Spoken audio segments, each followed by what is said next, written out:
നിങ്ങളിത് കണ്ടിട്ടുണ്ടോ? ഇതാണ് പർപ്പിളിയാം, അതായത് കാച്ചിൽ.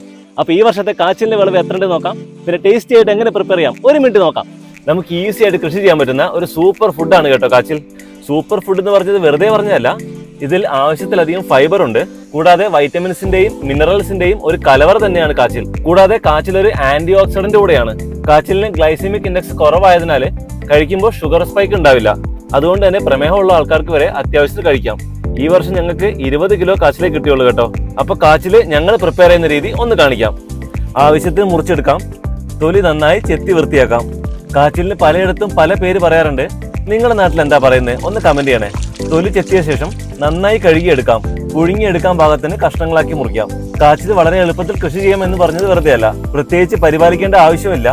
കൂടാതെ വെറും 3 വള്ളിയിൽ നിന്നാണ് ഞങ്ങൾക്ക് ഇത്രയും കാച്ചിൽ കിട്ടിയത്. ആവശ്യത്തിന് കഷ്ണങ്ങളാക്കിയ കാച്ചിൽ പാകത്തിന് വെള്ളം ഒഴിച്ച് അടുപ്പത്ത് വെക്കാം. ഈ കാച്ചിലിൽ തന്നെ പല ടൈപ്പും പല കളറും ഉണ്ട് കേട്ടോ. ഞങ്ങളുടെ നാട്ടിൽ കൂടുതലായി കണ്ടുവരുന്നത് വെള്ള കളറും അതുപോലെ വയലറ്റ് കളറുമാണ്.